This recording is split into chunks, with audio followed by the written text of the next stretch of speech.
morning to all. Welcome to the class again. In today's class, we're going to talk about the poem An Essay on Man by Alexander Pope. But if we talk about the writer, Alexander Pope was a leading writer of the neoclassical movement.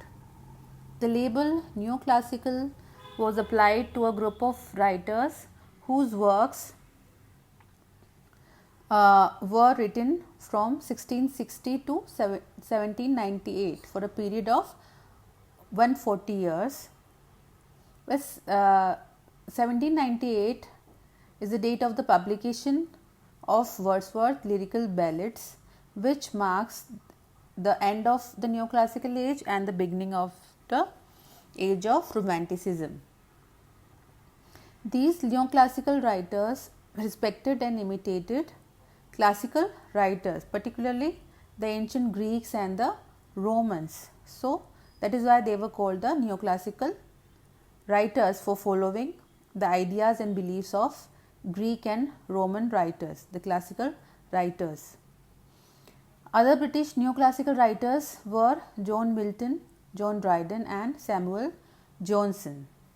Well, if we talk about the theme of the poem, An Essay on Man, it reflects the influence of the classical writers or the classical opinions. The poem was strongly influenced by Lucretius, who was an ancient Roman writer, and Lucretius, like Pope, also wrote the poem on the nature of things, which was a long poem that attempts to explain the nature of the universe. Well, Lucretius in On the Nature of Things incorporates ancient Roman mythology, while Pope in An Essay on Man conveys his 18th century Christian ideology or the Christian worldview. An Essay on Man is also influenced by John Milton, the author of Paradise Lost.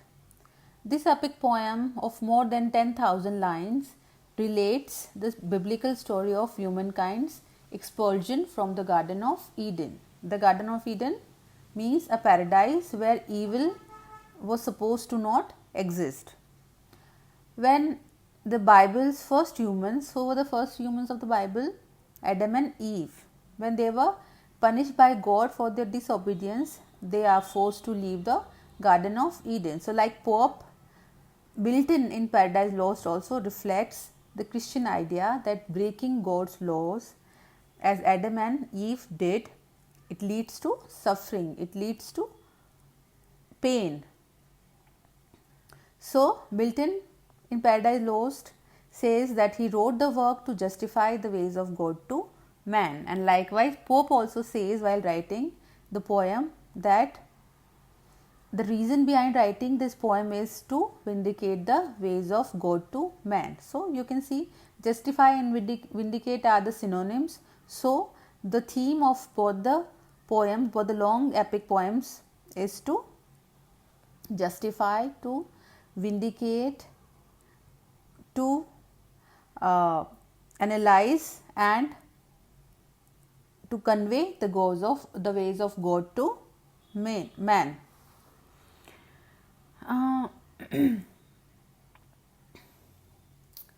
Well, in our course, we are only given the Epistle 2 from the long poem An Essay on Man. So, it is just an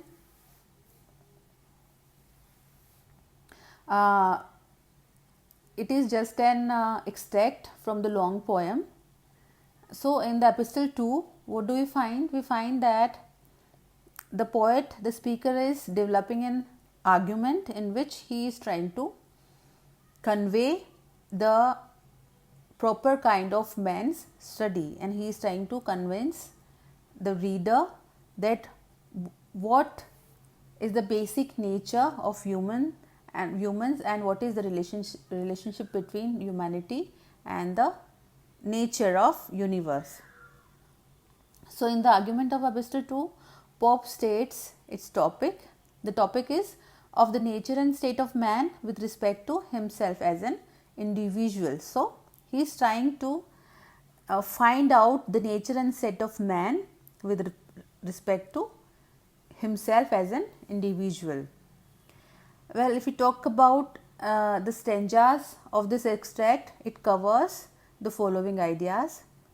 In the very first idea, the speaker tries to convince man that man's business is to study himself and not God, because he is an imperfect creation of God. So, first he should know himself, then he should move further analyzing the ways of God. Further, he says that humans are governed by two principles, self-love and reason. So, the basic principle of humanity, of the human existence, are self-love and reason, and both these principles are necessary for their existence.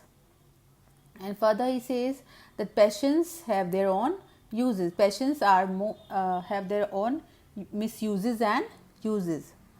And he says that human nature mixes virtue and vice. So, humans are an amalgam of a mixture of both virtue and vice.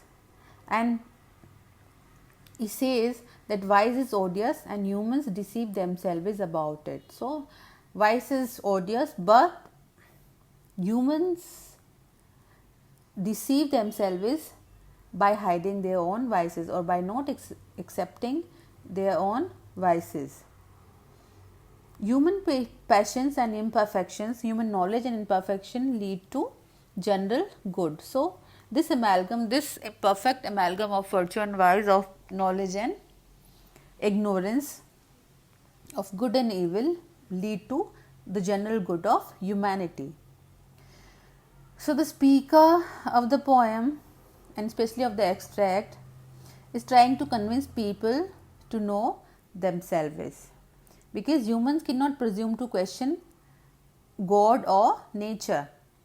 So, rather they should first study themselves, including their own weakness and vices. And he sums up by saying that the proper study of mankind is man, and he claims that humanity is at once too knowledgeable and too weak.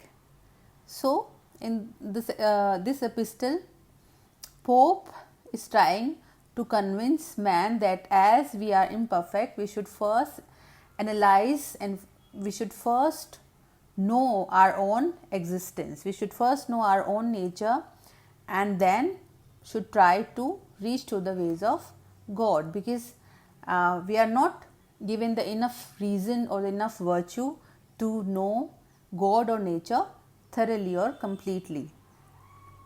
So, I hope you have got the idea of the poem in the class. Please go through the text of the poem, and if you have any query, please let me know in the comment box. Thank you. Enough for today.